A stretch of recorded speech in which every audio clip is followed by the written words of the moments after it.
back again. Hey. Ladies and gentlemen, roosters and hens, and everything else in between, Cock Talk is back. I was the reason we're late this time. But as always, from the Coop Collective, I am Tyler at MBF Express. We have Josh at Grateful Coops running the show. Hello. The man with the theories, Blake at Waddle Waddle Racing, and mustacheless Dave. It's gone, and it's upsetting at Pecking Order Racing. Gentlemen, how we doing tonight? Wonderful. Feeling like an 80-1 shot. Oh yeah, there we go. There's a little derby. Our intro reminded me of that, actually. Yeah. That was a Other crazy derby. one. Yeah, the other derby. Yeah, the other derby. The less famous derby. The one that we'll have an advertisement at someday. Yeah. Yeah. So you're telling me we're gonna have like I'm foreseeing the future. Are we gonna own our own horse one day and just name it Monster Cock? Chook Hill Downs. Chook Hill Downs. Chook Hill Downs. Much better, yeah. Yes.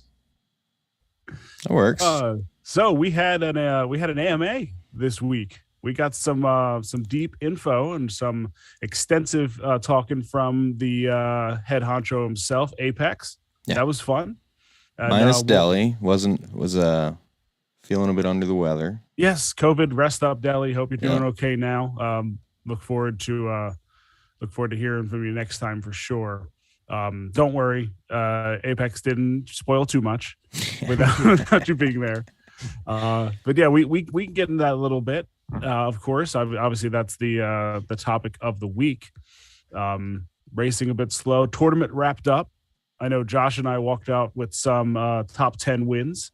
So we got ourselves the exclusive airdrop. Sorry, Dave and Blake. It's all right. I finished. I'm still in the discovery phase, so I was just really seeing if I had a bird that would even have a shot. And yeah, one bird had a top 30 finish, I think. Mm-hmm. So yeah, we're all right. I took a couple of runs at it, but my main bird couldn't stay in B, and she just wasn't good enough for A. I really wasn't even partaking until I had some late bloomers. All of a sudden, I started racing Cheshire a little more, and happened to find My Boy Blue's distance and terrain preference. And with like 3 days to go, I was like, oh my God, I think these birds are good. I got a chance at this. So what did y'all win exactly? I got the sergeant uniform wearable. Okay. Which is like you got the sergeant uniform, which I guess is there's only five of them or seven of them or something. 8. Yeah, so that's considered, that was like the purple. There's 5 Viking helmets, 8 sergeant unis. I think it's like 10 and 15 are the other 2. Mm-hmm. Yeah, something like that. It was pearl necklace, the brown boots, the monocle, and the top hat. The top hat. I ended up getting 2 pearl necklaces, but I've already cut a deal with CJ Butterman, the Butterman, to give. I'm assuming he wants Lady to have the pearl necklace, which I know he's edited that a few times. So I'll be sending him as she should. Yeah, so I'll be sending him a pearl necklace. He'll be sending me a monocle. I'm gonna put a monocle on one of my dumbest looking birds. I think that'll work. So happy birthday! Put it on a derpy. Is that gonna? No, that bird doesn't deserve shit. Is that gonna change its fate? Yeah, it'll look good while losing. Maybe. One thing I did notice, I tried to put the sergeant uni on Cheshire, and it didn't quite fit his floof. So I don't know. The floof. Look into that. Yeah, you're right. It didn't quite fit on the floof quite right. I guess they'll have to scale that just a little bit when the time comes, right? I'd hope so. I actually should have had 2 top 10 seabirds, but my boy Blue got stuck in B class purgatory. I couldn't downclass him in time. I had 3 races to go, and I got him stuck in B. Shoulda, coulda, woulda. Yeah, I didn't check the final. It's all right. There, Cheshire got up there. At one point, the C class was by far the easiest one to rank in. It just seems like it's hard to keep a good bird in C. It just shoots up to B pretty quickly. Right. So some of the other ones were all like top 5, were all well over 400, and I think C at one point only had 2 over 400, and I think my bird with like 380 ended up getting 8th place. So C class seems to be a spot in the future you might be able to exploit a little bit, but knowing how to down class obviously was the pain of this tournament. I think it comes in cycles too, because like if your bird's on a heater and you class up and your bird's still on a heater, like There were a couple instances where Cheshire would win in his B race when I was trying to class down. It's like, what are you doing? Yeah. What's wrong with you? That's not what you're supposed to do. Just Making run this it. way harder for me. And it's like the cheapest possible race I can get into just to get him classed out. And of course he wins it or gets a podium. It's like, you're not making this any harder, man. Or making it any easier on me. But yeah, C class here, we had one bird go for 434. And then 410, 408, and everything else was 379 and lower. But in A class, I'm not sure. It's loading up right now. I'm pretty sure the entire top 10, almost the entire top 10 was over 400. So yeah, it gets tough there. But C seems to be that sweet spot. Whereas D class, there's nowhere to go down. So D class actually still had some high winners in there. Actually, D class went to Kent Street at 464. That was a 91 Dorking. That's one of the highest numbers of the entire tournament. That's crazy. Yeah. D class. Wish I had a D class beast. That's all money Kent spent on data. Yeah. Paying 91 Dorking. Dorkings can do it. He did it for the Dorkings. It was tough, with the last few days of the tournament winding down, races were slowing down, the volume was low. So I mean, it was a grind to get to keep getting podiums with your bird. Once you figured it out, it's like the races weren't cycling through very quickly. So, it took a little longer to get those preferences. So you had to rely on races that you think you're going to do okay on. And fingers crossed here. So yeah, it was Penny 91 Dorking is the Chicken 11 of the D class. It almost scored as many points as Chicken 11 did in S class. Obviously, there's a disparity there, but we're going to go with it.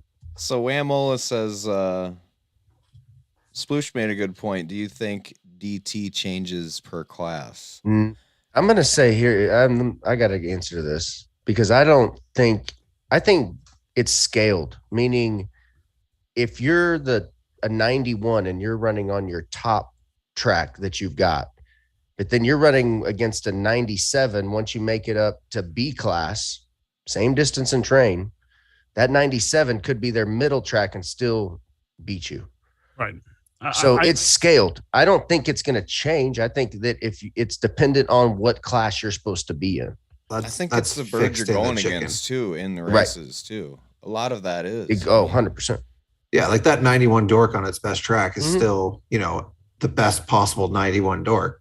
Right. If suddenly it's running against 96 plus Saramas, that 91 Dork's going to start looking bad even on its own track. This is why it's important to know the 90. Here's an example that I can pull up. Look at that 90 Dorking that just crushed through a B, C, A, even running in. Yeah, it was beating A birds, beat my crazy 100 race black in a race. Yeah.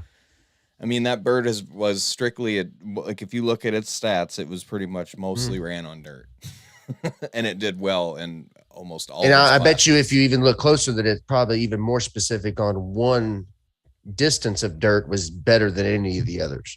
Yeah, I think it had like an 80% podium rate on like a specific distance and terrain. It was ridiculous. So, what's the highest? Let's say that 90 Dork could beat, but if there's another 97 that's also got that same. But the point is that wasn't your 100. Then that means that wasn't your 100's best distance and terrain, right? I don't know. I don't know. Or I'm still trying to figure that bird out, but it's done well on that terrain and distance before. That's the thing. And there were 99s, 97s, 98s in that race. And I laughed and I was like, hey, check it out. There's a 90 Dorking in my A race. And then later on, I was like, hey, look at this 90 Dork just won an A race. Spoils, first of all. And, and son of a bitch. How did that happen? Well, it's Monster. Well, I have a few things on that. And I'm going to need you to cue up the tinfoil hat music in a minute. A minute? Just a second, yeah. Oh, okay. But yeah, I have a 91 Alien Dorking that was actually one of my more profitable birds in D, but now I can't get it out of C, and it just doesn't. Now it's inconsistent. Like I thought I had a D&T down for it, but it just gets inconsistent because now that 91 Dork's going up against C class is crazy. C class has sometimes 97 Lakenvelders in there. So it's like a weird kind of mix. If I can keep that bird in B, I think it does well. And I can see why that would make it look like the D&T changes when you move up. But I agree with Blake completely that it's scaled. It's just those numbers just simply the dice rolls are going to get skewed a little bit. And even if you hit maximum on yours and, you know, a 97 Lake Enveloper that's sitting in C got like an 80% pull, that could still beat yours. It's a 91 dorking. So more often than not, it's a tough one. Right. And I think the consistency plays into fact too. Again, like if your bird's just on a heater, like I thought Cheshire was a 180 dirt bird. It turns out he's not I don't think he is a 180 dirt bird. He just podiumed there a few times just because he was on a run. Well, here's where on that kind of note, here's where I'll need the tinfoil. Go ahead and give me the tinfoil so everyone knows. That you're talking crazy. So this happened, and I had some people bring it up. We started looking at it. I need way more data done on this, and the truth of the matter is, I don't have enough birds that have ran on different locations enough. But one person came in Coop Collective on, I think, Friday, or it was Thursday or Friday, and was just like, do you think there's any, it may even been Kent, is there a correlation you're seeing yet about the actual location, and not just the 100 track, but the actual location? Yeah. So I only had one bird that I could really do anything of this on, and it was Cardiac Kid. And I threw all the numbers in, ran the data sheet, looked at it, and very clearly it did better on one of the locations compared to the other two, because there's 3 different locations for 100 track. Well, here's why I've always thought this, because when you remember Dorkings run best on their home track. Yeah. Okay. Right. And you look and see where Dorkings originated from. I'm wondering if it correlates to that region. Well, that's where I'm just, it's still, that's the problem. Like even when I did here, I'm still looking at a total of 58 races, and it was split out pretty evenly over the sleep, the bolt, and the free, which are the 100 tracks. And the reason I thought about it was because, you know, Cardiac Kid was killing it in the B class tournament. And then the last 4 races they ran were all in the sleep. And when I just look at the sleep numbers, they're kind of pedestrian. It's kind of flat across, then it's almost somewhat of an A. Whereas altitude. In Bolt, Jamaican Bolt, that bird is an absolute beast. Altitude. So I need likes the warm weather. more. What was that? Just likes the warm weather. Maybe we need way more data on this, and I don't have another bird. Like my next most profitable bird that I feel like I know their terrain. I only have like 6 races on one of them and 2 races on another, and most of them are on the Sothos. So I don't have a way to do this yet. Maybe some of the guys that have tons of races, way more than me, will have to figure it out. But it's at least worth looking at. If it is the case, and that is true, my ask of the devs would be to give us more randomization then, because I don't want to see you in the last 2 days even see 4 bolts. You see what I'm saying? Yeah, I saw 4 sleep. That's the thing. I saw sleeps or whatever. So here's the thing. There was one last thing. 4 sleeps ended Cardiac's run, and it was 9, 10, 11, and 11, and it killed the tournament. So we started to look at this, and I was looking at either My Boy Blue or the Cheshire Cock, just because I had been racing the hell out of both of those 2 birds in the last couple weeks. And I noticed that they were getting the podiumed a lot on the same course. But then I also noticed that was the only course that I was seeing of that combination. So is it a mix of we're not getting enough of the other courses thrown into the mix to where we can really pinpoint that this is something? I only saw those distance and terrains on the courses that I podiumed on. There was no other location that had popped up that I had gotten into, at least. So I also think about if there's a volume thing there that, that's the missing key. If we get more of these distances, terrains, and at different locations, it might paint a little different picture. It just feels to me though like they're all based on when they do the updates, and they'll put batches of tracks in each update. And I want to see all the tracks, is all I'm saying. And maybe that is something scalability with something to do with.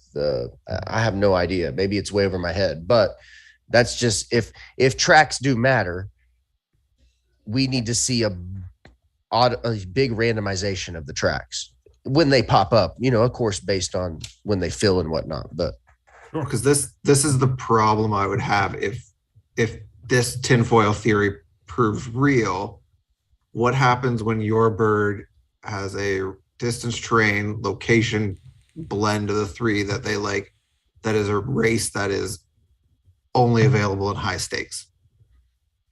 So each race has a assigned price for it. They don't show up at you got a good point. Any price, right? So I really hope that is not how it works. That is just distance and terrain, and that that's also data probably is just another too reason small. why I'm not in a lot of those other ones, because I'm only entering the 3 and under races for the most part.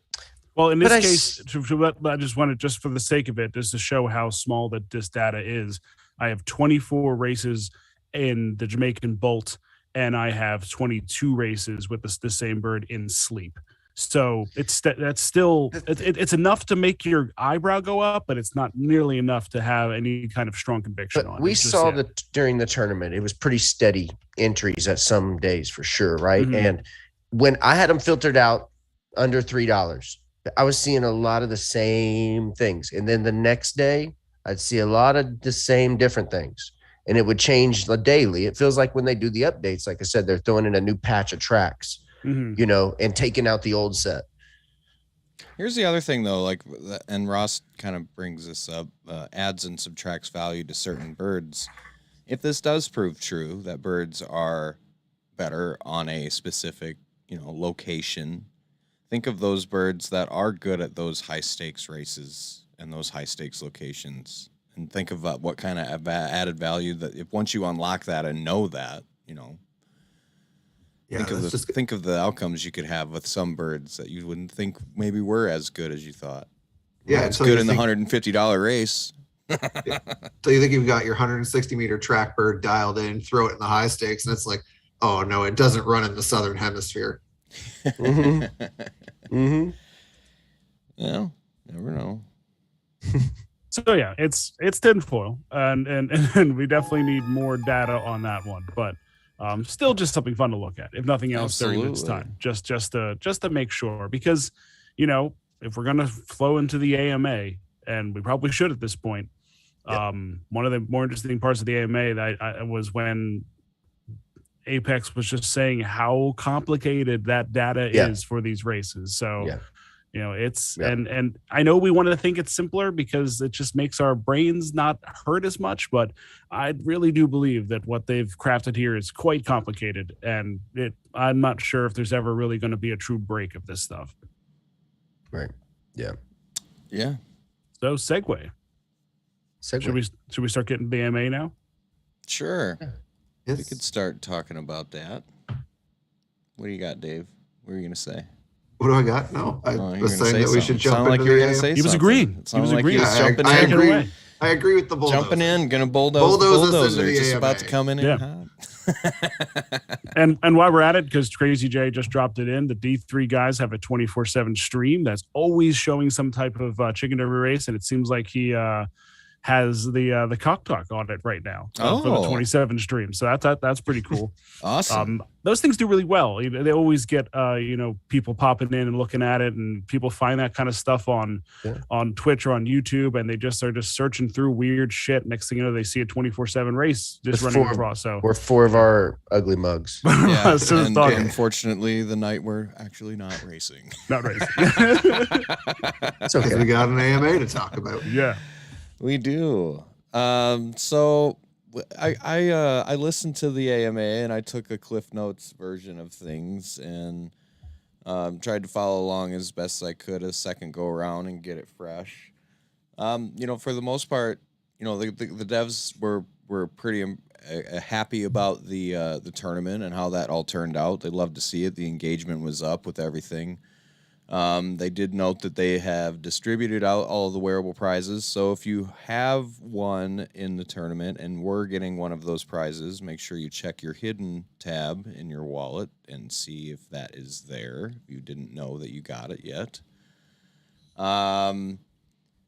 They with the distribution of the wearables, there's a strong basis to do more distribution, which in turn will add more value to the chicken holders. So having the distribution of these wearables under their belt, they are feeling confident that they can go forward with more of that in the future, is what I kind of took from that. Mm-hmm. They learned a lot from the tournament. They've got a lot of data to go over still, but like they said, they were rather pleased with the results. They do plan on going and having more of those tournaments in the future. I know Apex did say that they want to run more tournaments, but only if it's done right. They don't want to repeat the same thing over and over. They want to make it more dynamic, plan to host more in the future, and make them much more user-friendly as well. So Yeah. they did throw a shout out to the D3 guys and Chicken Tools for their sheets of following along with the tournament, but they do plan on making that a lot more accessible for the community going forward. Yeah, streamlined, I think. Yeah, the way they were saying it. exactly. Yeah. Yeah. So I guess maybe we just go through a couple of these notes, and if there's anything obvious to pause on, we'll pause on it. But we talked about the tournament already, and everything's so far pretty straightforward. Yeah, Kind of just an opening. Yeah.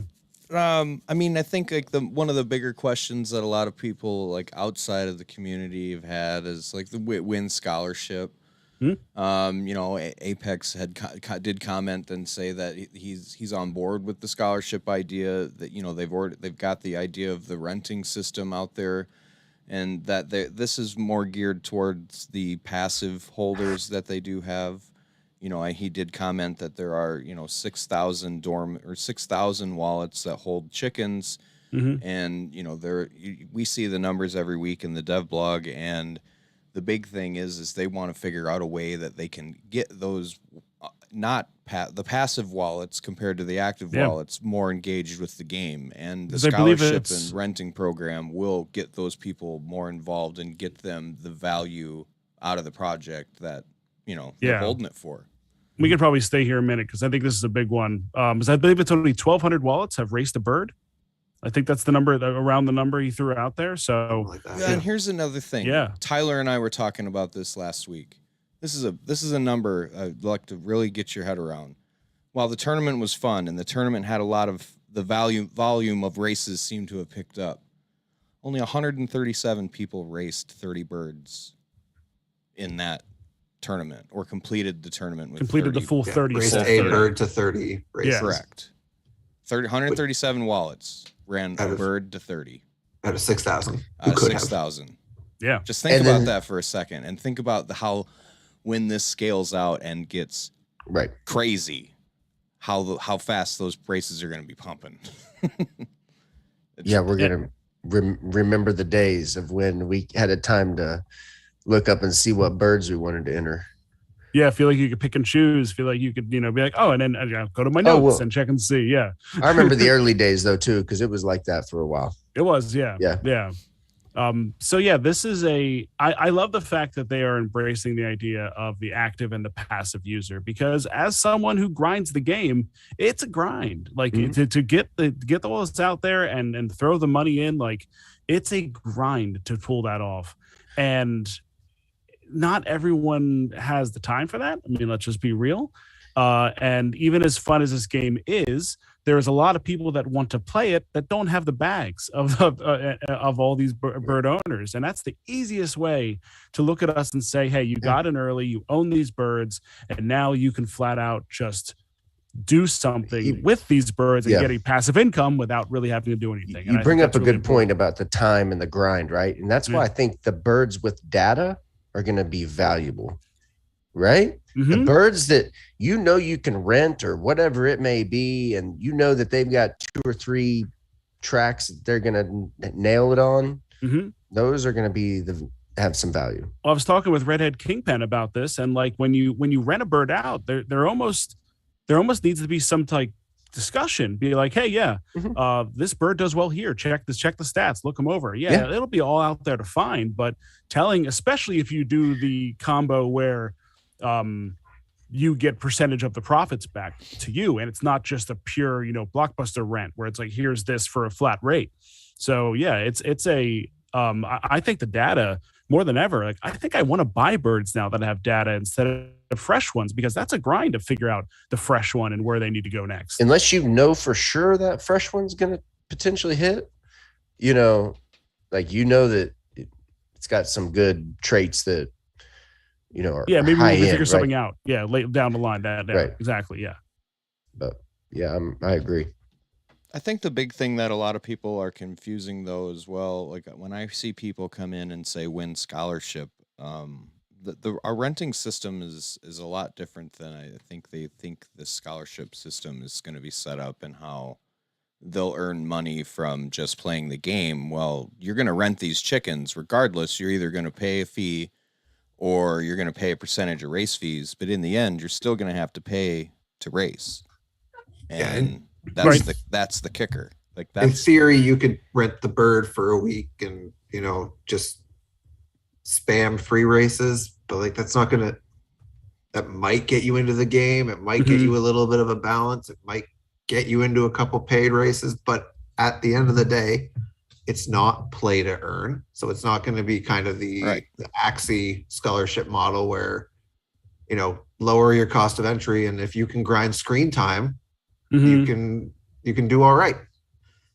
It takes more than screen time here. That's the thing. Right. This is not that. And that's what I think a lot of people don't understand in some senses when they see the word scholarship thrown around, or they hear about our renting system and they assume it's a scholarship system. It's Well, 2 points here from the chat I think are worth bringing up. Spiver says the birds with a bunch of data and a nailed down DT ain't going to rent their bird out. If you get a bird that's raced wrong and figure out the DT, there may be renting. However, I will say this on that note, I'll let you jump right in. Like if they have the time to grind and you have you have it already, then you don't have to do the work. They do it for you. So that all depends on how much you can just sit at your computer and be ready for 160 snow, or where someone that rented it may be able to do that all damn day.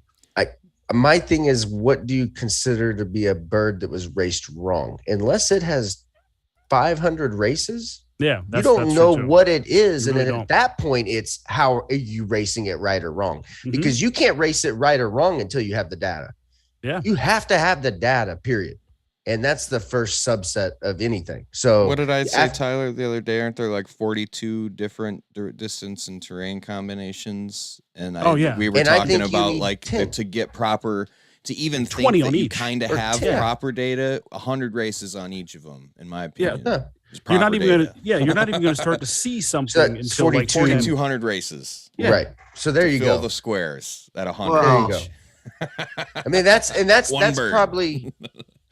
I think you can probably start to see trends before then, maybe. But the point is you're not going to be, these fresh birds are again going to need at least 500 to 1,000 races before you can run them right or wrong. So right now, I don't think that's in the equation. Maybe down the road, whenever, and again, we're talking about renting, so that's down the road as well. Maybe a couple of these birds will have 4,000 races ran by then. But we kind of joke about wanting the data, and it's like, I'm thinking about, Fledge said last week, I think he has like 97 birds, but he's only raced 7 of them with any kind of conviction.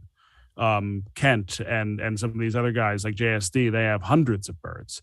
Like how cheaply would they rent them out just to start getting some data on them? That's a good point too. Some people might want to rent fresh birds so that people can go and enter the free races and enter the cheap 70-cent races, because that's just data for them. They're not having to spend the time or the energy or the So if it is just free races, go Dave. If you want to take my bird for a week and do 10 races a day and return it to me with making me no money because maybe you didn't come out ahead percentage wise, but you gave me 50, 75 races of data for me doing nothing in that week, I'm probably going to take that deal for, maybe we're talking about my 96 dork or something. Yeah. She frustrates me. That. Yeah. Get her rented out. Let someone else kind of take that pain for a while. Yep. And for the people that were bringing up, this is a conversation happened I think a month or two ago, where it was all about, should we have more free races or like a free race week so we could just get data? And there's a lot of problems with that. Everyone would like more free races, but when the free races show up, does that compromise the data a little bit? There's a lot there. I think so. For sure. I kind of feel like free races, I throw that out. If it's a win, it's like, you sure?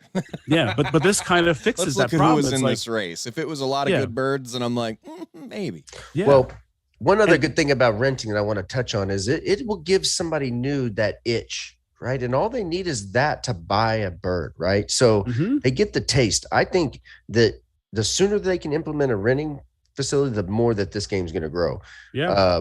And we but- have seen some people show up in the chat that said, like, when can we rent? When can I do this? One guy came in and was just like, I'm a good player. I don't know that yet, but they may be thinking they're a little more. I'm play the to earn best there. chicken That's racer what I'm ever. saying. Those are the ones Really that really come good in at- thinking really good at video scholarship, games. and they're I'm gonna really make good at money training your just by chickens. playing. Yeah.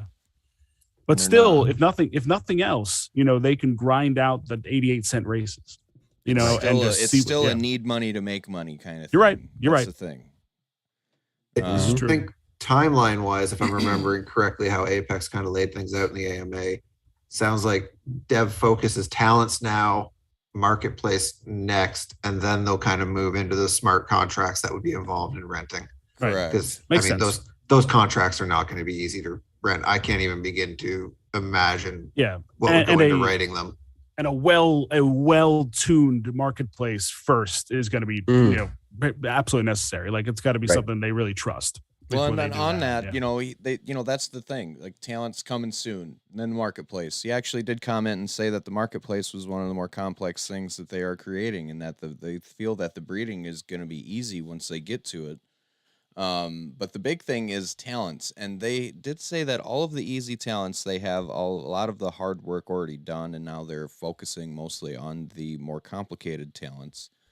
And with talents, they know, like, this kind of coincides with the marketing. They know it's going to strengthen the game to make it a lot better for everyone to watch and to stream. The more people seeing the game will bring more new users. Once a steady new user base, they plan to start looking into the breeding. They don't want to rush the process of the breeding and looking into ways they can do it in a sustainable way that will not oversupply the market. They also don't want to blindly copy other games. They plan to be diligent and thoughtful on the breeding process, and I think I really like that a lot. But I would like to also go back to the part about the streaming, because they also they one of the things that they've talked about with engaging the passive wallets with the scholarship and renting would be ways that they can add tools for the community for shareability and encourage more streaming, ways to share the content, and ways to get more fuel to the fire in an elegant way. Having a good game is what counts, and if you have a good game, you could throw millions of dollars at marketing and not, if you don't have a good game, throwing millions of dollars out the window essentially for nothing, because it's not going to make it. So I really want this thing polished. Because the one thing I think about when he talks about that is, like, how user friendly can they make it to, like, clip a highlight video to take to Twitter, to take to wherever I want to put it on social media. Because right now, like, screen capturing a race and then trimming it down and editing it is a bit of the technical skills involved in it are a little bit. It's time consuming. You need something, yeah. But, like, if they could make a friendly way to easily, like, share a race as an embed on, like, social media, like, that is just going to help. Yeah.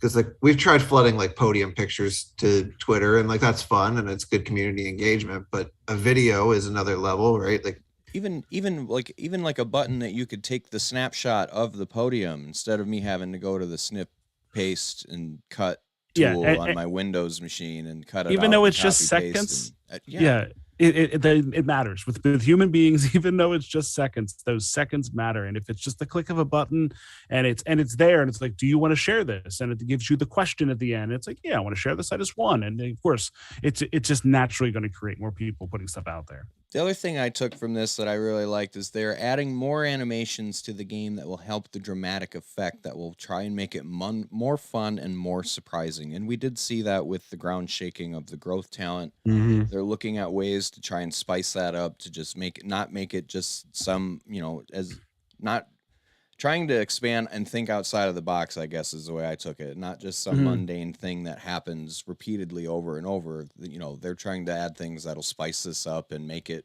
appealing for everybody. And so, once they get the talents rocking, you better believe I think that that's going to be its own marketing machine in its own. And I really think that they believe in that. And I believe in that. I mean, hell, think of all the wallets that are just sitting there waiting for talents to come out. You know, that's huge. Yeah. And I think it'll be telling in some fashion to see what kind of real spike we get in racing when we see the talents. And how long it lasts. That too. Yeah. Right. I think that kind of what we're, and maybe it's the space as a whole, but if you don't keep them on their toes, right, things kind of tend to fade away, and it's hard to bring back that same level of engagement that you had from the jump. So this is another reason why I'm not so mad about them getting everything right and perfect, right, before they release anything. So we're still super early in this game, right? Yeah, and I get this space is just temperamental and fast twitch, and I think everyone's feeling it right now as the entire market basically. I think a couple of CryptoPunks sold for like 50, 60 ETH today. So people just feeling that unease. But, you know, with a game like this, I think anyone that really is committed knows this is a multi-year investment. You know, in a lot of ways, depending on the way you're looking at it, and they're treating it like that, no doubt, which should make you feel bullish long term. Oh, absolutely. Just one other note that I wanted to pull back onto the breeding that I had picked up that he had mentioned later on, that the breeding they feel it should be controlled and value creating. It's important to see the visuals of the parent heritage, what the visuals of the parent heritage are. So keep that in mind. And this is something that they'd like to test with beta users and possibly on the testnet. Early version will be lots of tweaking and improving until they get it right. So this is interesting. So if the baby's going to be able to, you're going to be able to tell within the baby what the parents' heritage are. What if you breed a lack with a dork? Is it going to be multicolored? Maybe. Maybe its head is one and its tail, its backside is the other. That's where the heritage stuff comes in my brain. To think about like stripes, you know, if it's a bald dorking with green stripes now, or it's got the purple heritage comb on a English mustard dork. Yeah, you're getting a base body with a comb that wouldn't naturally have occurred in the original supply of spices or other things. I think it's Fled showed us green and exciting, purple. Right? Yeah, it was green and blue beaks. And he's shown pictures of them and promotional stuff that they put out where there's green and blue beaks. So like, think it could get wild at some point. Like, think about if your bird has stripes and all of a sudden the comb and wattle pops out and it's a striped comb and wattle. We don't have rainbow, like that kind of thing. Yeah, rainbow. That's candy. Tie-dye. Yeah. And on that note, I don't know if that's naturally coming next in this, but fusion is a crazy thing that we'll be talking about in a minute. I don't know if that's if you're gonna bring it up, I think I might as well. The question was, will there be a burn mechanic? And he said, burn mechanic. He joked and said, there will be a burn mechanic where you can burn your chicken and exchange it in for a KFC bucket token. And he said he was joking, but then he did say that there may be a fusion mechanic where fusing chickens together is an idea, and you have seen a lot of the Dr. Droob images around, and they've been hinting at Dr. Droob is in the lab and experimenting. So, you know, Dr. Droob's been in my really like the idea of fusing chickens together and what that could become. Is that where you create a new talent, possibly, if you meld two talents together? Or just a new trait in general? New talent out of that?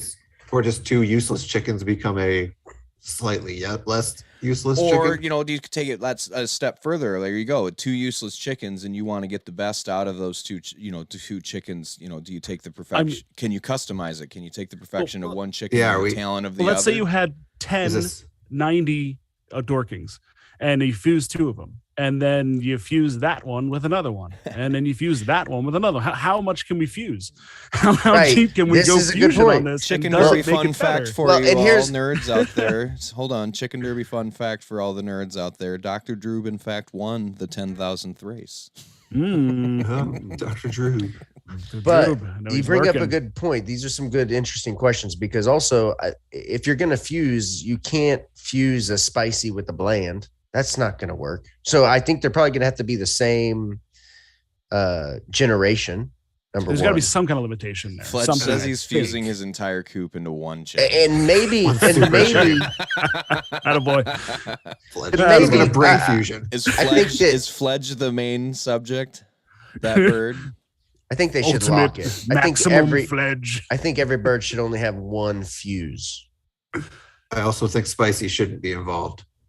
That supply should yeah, always I- remain. I at agree. No, not necessarily. Why 33,333. wouldn't it make them worth more if there was But 20,000, how about 13,000 if- got burned? If spices Or were fused? involved, I feel like you could only fuse them with spices. Right. But Or put a wouldn't it limit just- on it. Like, yeah. I just like feel 30 like you start to kill off your gene pool, and I'll beat that drum every time with burning or fusion or anything. I think the spices need to remain at the white paper stated supply. Until Unless further the notice, I community don't think I disagree changes with it. you. I mean, we'll see how supply looks as this thing goes on. Poor Um, Fledge. Yeah, I get it. But just the fact that I had the idea that you could just like keep fusing them together. Maybe there needs to be a limit. And You can't let me just have my way of just fusing like 20 chickens Well, together. here's the Or maybe thing, they're though. not really getting better though, right? Like That's their- true, Their yeah. core stats might be the Yeah. same, and you're just like, I'm combining these physical traits. So let's Yeah, say I want a let's say candy here, Dave yeah. let's say Dave wins and we keep the you can't fuse a spicy, but you can fuse anything under. But if you're breeding chickens that have the possibility of being better than their parents, right? Then you fuse them. Are you like creating super birds to go in and compete with those spicies? Or let me rephrase that. Or are you competing super birds where the spicies won't be able to compete against some of those created birds? I Yeah. don't think it's bad for the game if one day spices are mostly just for breeding, and Yeah. That's fair. that Yeah. smartly bred birds, and it has to be Okay. smartly bred. It can't just be randomly spit out super birds. Right? Yeah. Like the intelligent breeder, I think, could be rewarded with a bird that's better than the spices, and Mhm. eventually the spices will start to fade a little bit. Yeah. Speaking Well, you of, know- again, go ahead, I'm Josh. going to go back to breeding because this kind of ties into that. There was a question on cosmetics, and the answer was about the white beak in particular. I was and gonna how bring it this will up play anyway. A role in breeding, and there will be some anomalies. It will definitely play a role. Attributes basically are metadata, and you can do a lot with these, but you don't want to overdo it. Now, Dave, parse that out. What does that mean? Does that mean? Yeah, I'm so somebody give In the me words of layman's Kevin terms. Garnett, anything is possible. why are Well, we you have to making you scream it. nervous, John? You have to scream that. John the Third says you're making me nervous. Yeah, I don't know. So, on that note, it made me automatically delist 2 of my white beak birds because breeding obviously is a big part of that one, and also take just a moment to lay my long beak theory to rest. It is dead. It was fun. I It enjoyed was it. always dead. Wait. Listen, jerk. He had his finger on the button waiting for that one. Yeah, I feel targeted Finally. right now. Listen, I can admit I'm wrong sometimes, but yeah, the fact that we're just seeing like, yes, they're pieces of metadata. That means that when they get put together, they can create anything in so many certain turns. Right. So like, it's not like when Dave says anything is possible. Really, that's what it comes down to. Like they can kind of fuse these things together where as they put them into the rotation, they spit something out and there it is. And then that just popped out. So we may actually be able to be creative to come up with things that they may not even planned to have been in the system. Now talents, obviously, I think they're going to have to be planned out. What about but acts yeah. of God? Well, we still don't know what's coming with that. It was in the early days, and we still don't know anything about that. Yeah, Or whatever they're going to call it, right? yeah. So, yeah, with all of that, there was a lot of information on, as he kept alluding to talents and how they're going to approach the marketing. Track ownership was another question that got brought up, and that track ownership will be part of the land at first, and then it will break off into its own NFT at that point. The other big thing that I liked that got answered was that the private racing is definitely on their radar. And my question was will there be private racing? Will it be customizable as to per distance and terrain and class? And will you be able to send invites to other people to get those races filled? And essentially the main purpose of that would be for, when we start holding our tournaments, or if anyone wanted to hold their own tournament, or just for the fun fact, if you wanted to get some of your mates out and do some races, you can set up a private race and have a coop, have some of a your much buddies less just race intimidating and way. duke it out. Yeah. With all the birds, if you could take all the take the class out of it and be like, yeah, I bet my 90 could beat your whatever Sarama. It's stupidly, but still, it would be kind of fun just to see how that would shake out. You never know. At the end of the day, it benefits the devs too, because that's just filling a race, right? Yeah, you're just you filling set races it up to get a rake off of it, just exactly how they, exactly. do now. It would just be something that we could set up on our own. The one caveat though was that it is the thing that they're working on the rules of that, and the thing is that it can't not compete with like the AGR already, and it needs to be sustainable with the other races, as they don't want it to take away from the public racing, as just people are just sitting there filling private races all day long. They don't want it to cannibalize the current system that they have in place. And they are working on this and trying to get some sort of plan in place. So it seems like there might be some sort of time limit possibly, or a limit on how many private races you can set up and run in a time period or duration along those lines. So I think that's pretty cool though. Yeah. And I know they say this towards the end, but it's just a little piece he throws in there, is that they don't want it. They want us to be a part of this because we're testing this for them. And we have ideas too. They don't want to just do blindly whatever we say, but they also don't want to ignore us. But so like these things that pop up, when we start seeing if private racing is cannibalizing the regular, they'll make a pivot on it. So that's what's kind of great about this, is we'll be able to test it out. We can keep throwing out ideas and they listen. And I really hope that this format, becomes somewhat more regular so they can really see what we're thinking about. And this has given us a lot to talk about already, and we still have more to get through. Another big question was more cheap races. Yes, more cheap races are on the horizon. Once Delhi gets healthy and is back in the office, that is something that is on their radar of getting talked about and get resolved, we hope. They are going to be dropping some information on track ownership soon. A little tidbit there. They're working on adding more details, and it's been evolving and growing each day. They don't want to rush it, but because they want it to be quality. I like the idea of how he did kind of talk a little more at length there about how they keep going back and forth and just coming up with new things to add to it and make it better. With as far as the track ownership and how that all unfolds, and like what the tracks will probably look like and the features and stuff that I'm sure you can have in them. Pretty cool stuff on the horizon, so be on the lookout for that. They did talk about how large their team is, and I know this question has been asked, but they do have 6 full-time devs, 6 artists. They're building a management team. They have a QA test team when they need them. And they recently just added a person that would help out with the business and legal side of things, with everything to help Apex out with all that. As he put it, much smarter than him, though I feel he probably doesn't give himself as much credit as he should. But it is good to see some hires like this of getting the proper people into places that will help progress this game and help keep the devs on, more tasks of getting this game out and a lot better than it is. Another big thing that I did kind of want to point out that I thought was kind of cool, there was a question of, I think Ross asked about like mini games, and excuse me, where is it?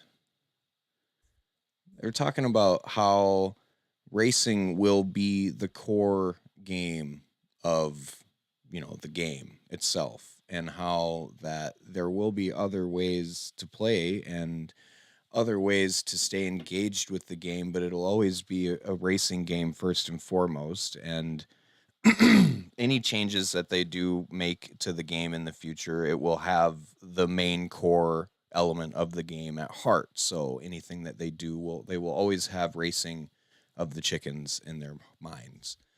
But the other good thing that I got out of this was they also don't want to make it not fun if you don't have a chicken that can't win. So this is kind of what he said. So basically, if you have a bad chicken that doesn't win, they still want to make it fun because no one wants to lose. The metaverse games could play a role adding utility outside of the game. Excuse me. They're looking of ways of also adding utility outside of the game. Looking at the data, the game is much more sticky than the old school free-to-play games. Chicken Derby's player retention is good, and they plan to keep the game fun for everybody. And there was some other talk about some licensing that's of the outside ways that they could bring value to Chicken Derby. They wanted to make the chickens more. They wanted to obviously keep the focus. Like they really drove home the focus is the racing, but they still wanted to make the chickens and the ownership and the licensing mean something beyond just where it is at the core. But yeah, this is what a lot of people have clamored for and really wanted to make sure that, because we've said it, they've said it a million times, zero-sum game. We have to take money from someone to give it to somebody else in order to play this game properly. So there still needs to be something out there that lets your 90, or not even a 90 dorking will probably be a perfectly fine bird down the road. But if you buy like a 70 dorking at some point and it doesn't do a whole lot, and maybe it's fun to race, but you don't win, but what else can you do with it? I'd like to see that 70 dorking kind of be like the gateway drug into getting you to chip up to get yourself a better one. But if the only thing you can do is get your ass kicked in races with that 70 dorking, then you're not going to have a lot of fun. So yeah, whatever they have cooked up here, I find it to be super important. And I know people kind of throw around the metaverse like, who cares? But if they're going to incorporate these fun games and whatnot, then yeah, it's super important for retention and keeping it sticky, like they said. Yeah. Yeah, and I think one of the things listening to it live when Apex was talking about, community elements of it, and will you have your own chat with your crew and other things like that? Like that's important stuff. But it was important for me that he acknowledged that kind of the classic mobile gaming model of alliances is not what they want to see, where it's like a screen time churn and you got to buy this character or this thing or that thing because your alliance is going to leave you behind if you don't spend that money. Like their focus is on Clash of Clans was the example he threw out there. Yeah, so like I played a Marvel game for the longest time, and to stay at the high end is like, well, yeah, it's going to hit your credit card every month basically, or you have to spend absurd amounts of time in the game just to keep up. Same exact thing for the Golf Clash game that I put way too much time in. You either had to spend, some people were spending $100 a month just playing a game that will never win you a thing. So yeah, it's wild to think that, and with that kind of those kind of people out there, it's like, how do we get those people here where you spend that $100 a month and you can actually get something out of it? Yeah, and the other thing they just said is that the racing is the bread and butter. They need a healthy supply of the races, and they do feel that these races should be skill-based and also fair. That was a straight quote from him. Skill-based. So this is a game of skill. And it is a zero-sum game. Because it requires you to look at numbers and decide what is best and worst. It's the skill. And because if it wasn't a game of skill, it would be illegal in a whole bunch of places. The skill is looking at the chart and saying, oh, where's my bird good at? Oh, where's my bird bad at? Yeah. Technically skill. It is.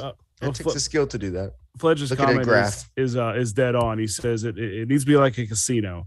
If it's well done, then people can lose money and still have fun. Watch me lose a few hundred in Vegas and still walk out with a big smile on my face. So not that like I think of the cheap buffet. Right. There's other reasons. But where's my buffet? Yeah, there's a buffet. Where's my comp drinks? Yeah, where's my comp steak at the end of the night? But I saw a little bit of uproar about this, so I don't want to speak on it too much. But I know like the Zed guys had a recent interview, and it was something about how like they want to make the game not about winning and about having fun. And it's like, that's great. But man, you better have come up with something that's actually fun for people to do and engaging and sticky if that's where you're going to go with it. And I think Chicken Derby is very much primed for that because it has that ridiculous feel already that they can go anywhere with this. They have that fun comical sense to begin with. So as long as their creativity is there, and I think guys that made a game called Ganja Farmer and it worked out, I think they got some stuff up their sleeve. And if not, they're certainly bringing on people as when they talked about the kind of crew that they were assembling to create this game. So I'm happy to hear a lot of that kind of info get dropped this time. Absolutely. And yeah, I think that pretty much wraps up, the gist of, the meat of the AMA that was talked about. They talked about the marketing. Tokenomics, the only thing we didn't touch, but he didn't really touch on it much either yet. I think we did touch on that right away, but he just, he said that, that they don't want to rush it, and that it's in the planning, enough utility, it will make sense to have one eventually, but they don't want to rush it. They want it to be part of the longer term process, and they want it to be well executed. I think that's the only thing I walked out of this kind of hoping I would have learned more about, but didn't. That's okay. But the reasoning makes sense. So I'm okay with it at the moment. We might not know about that until AMA 4. True. Yeah. Again, it seems so far down the road. The big thing is getting a marketplace in place first. Then you can add a currency to it later. Not to mention there's a bit of a responsibility with like talking about airdrops or tokenomics and you can manipulate your own market if you say the wrong thing. Right. And that's probably just something they're happy to just be like, And the other thing is you just don't want those people in the game just for win token. Win shit token so I can drain the liquidity out in 5 minutes, Right. That's the other thing you got to be careful of. So it absolutely has to be a utility based token that makes sense for the people playing the game, not for the day trader who's looking for a shit coin to pump and dump and move on. Yeah. Right. Because once it dumps like that, it can just destroy the entire economy of the game. We don't mind if people get wrecked in this game, but we want it to be because they did it to themselves. That's what or my bird wrecked them. Yeah, exactly. Not because some a-holes come in and they load up on the token and then just drain the wallet because just kill us all. Yeah. And then the game doesn't even work anymore. Not that can't be a thing. I mean, that's the other thing too. I mean, there could be an element to at some point to where that's a thing, but there would need to be a steady market, and there would need to be a steady pool of liquidity going in and out of the game for that to even be possible and to be stable. You know what I mean? Right. Yeah. So that's about it for the AMA. A lot of cool things going on in some other communities. I know Daniel Smith Dev and the White Beak Gang have released some pretty cool information about claiming an ENS through the White Beak Gang DAO. Yeah, they have some pretty cool things with their token where they're if you get one token based on every heritage you own of a White Beak. So, and they replenish each month. Now, they don't accumulate. You can't get 4 each month and then you have like 20 at the end of the year. So he's going to be coming up with ways that you can burn that token and get some incentive. And right now you can get basically a free ENS if you throw out one of your tokens and burn them. And I did one, and it's MBF Express I think it's whitebeakgang.eth. So that's a pretty cool thing to be able to have and just be able to own just by having White Beaks. And next month I'll get I'll get my Dorking White Beak token replenished to me. So, and he's going to keep coming up with new things for it. So yeah, he's been working behind the scenes. He hasn't been quite as front facing, during the. But you better believe he's been hard at work. Oh yeah, man. Absolutely. They're grinding on a whole nother level with ideas with all the communities. So it's pretty awesome to see. Shout out Ross. Ross's Twitch or his stream on Wednesday. Oh yes, this is big. So he's bad for my wallet. Hang on. Yeah. Okay. We'll get there. Yeah. I was just gonna say, if you own a White Beak, go check out the White Beak Gang channel. And then there are they'll get you pointed in the spot to get yourself verified, and you can get that token dropped to you, and then you'll get instructions on how to get that ENS. But yes, Ross has a pretty awesome opportunity with the stream, zombie stream, I believe he put it, a pretty cool marketing thing with the marbles on stream. He's going to be racing chickens the hour before that stream starts. So if you want to get yourself in there and get on some chicken races with Ross before he goes live with a bunch of new people, get in there and do that. That's Wednesday, right? Or what day is that? Wednesday at 8 p.m. is when the zombie tag starts. So at 7 p.m. he's going to start racing chickens. And this is something they actually got picked up. 7 p.m. is that Central, Eastern? Eastern. 7 p.m. Eastern. So it'd be 6 your time. So 7 p.m. Eastern time is where he's operating out of.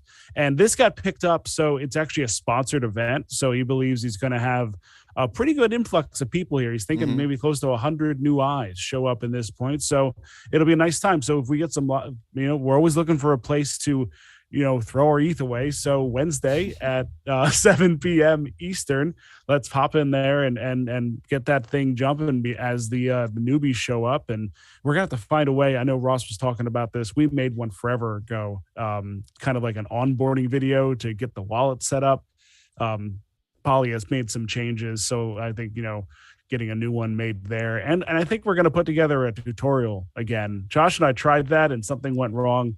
Well, we're going to just do another breakdown of the tutorial so newbies can just learn that a little bit as well. So get these onboarding things set up. And yes, Zombie Tag starts at 8 p.m. Eastern. That's on the 11th. That's this Wednesday at 7 p.m., an hour before he's going to race chickens the entire time. I encourage everyone to get there, show up, and race them chickens. Absolutely.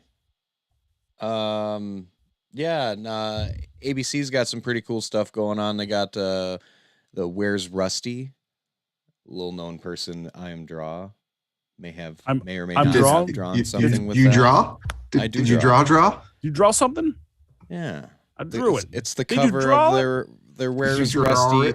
So they've got all the Neft holders have they'll be airdropped this Where's Rusty 1 of 100 Outback Edition cover NFT, and it is a piece that I put together for those guys, and it's pretty fun. It's like a Where's Waldo with all the chooks and a bunch of other fun Aussie stuff. But they got that going on as well. So if you want to hop on in that chat, check that out.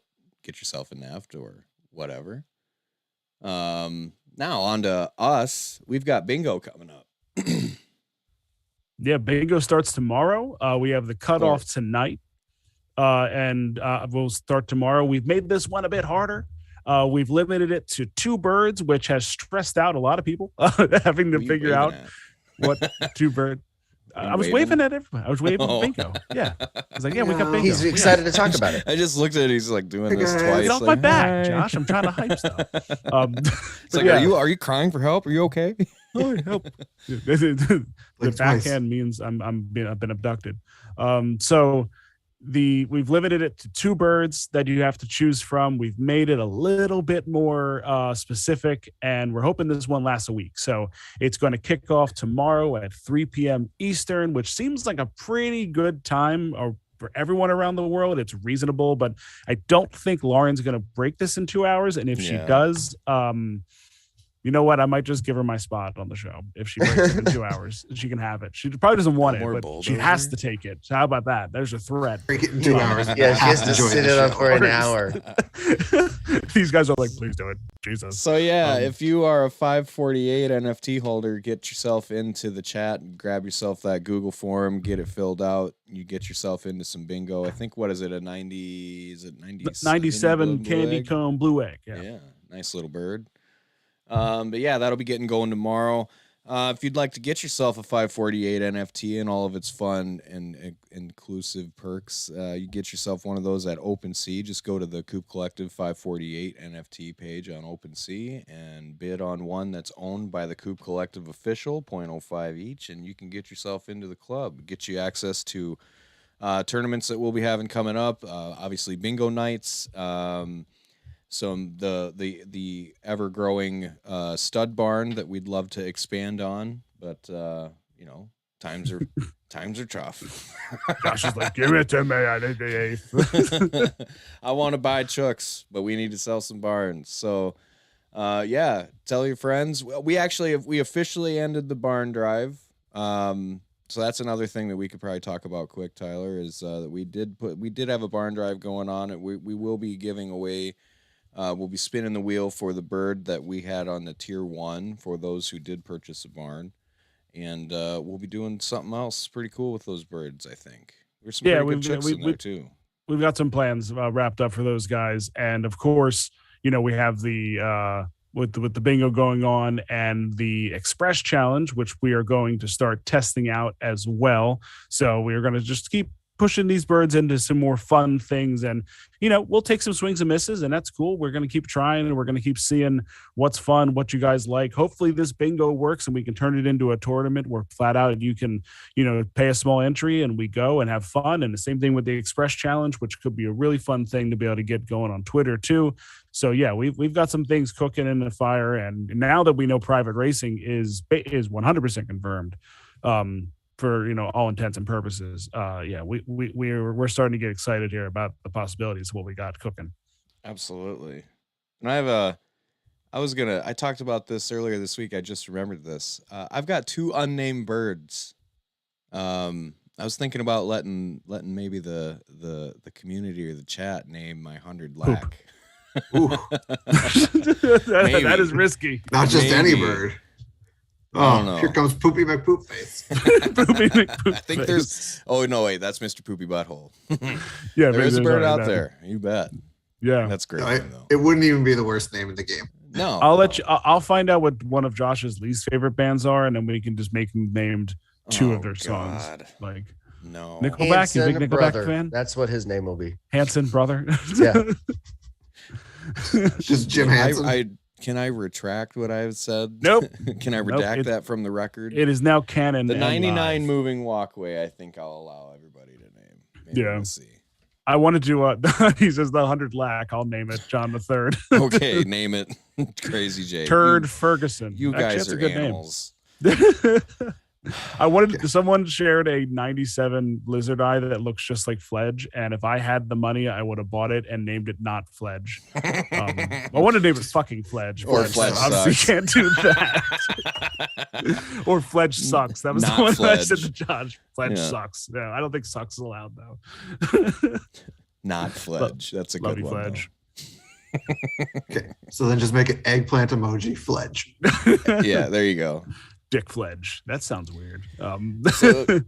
So yeah, I think that's about it that we wanted to hit on this week. Like I said, Yep. You want to get in on the bingo and you're a 548 barn holder, get yourself in the form and get it filled out. Hopefully like we said, hopefully it lasts a little longer than 2 hours this time. We think we've got it harder for everybody. Yeah, Lauren said it's 9 a.m. Monday morning for her, so maybe she'll be working. So she'll crack it in those first 8 hours then. No, it's coffee time. She's gonna be all like revved up. Not good. Not good. Or and just an FYI, the bingo card that Fledge has been passing around is It's not a fraud. valid.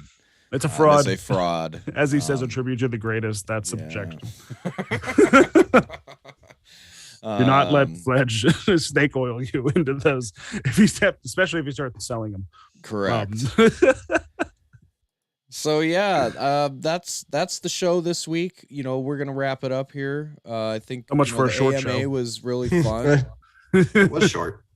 Yeah, In the last few weeks, yeah, I guess you're right.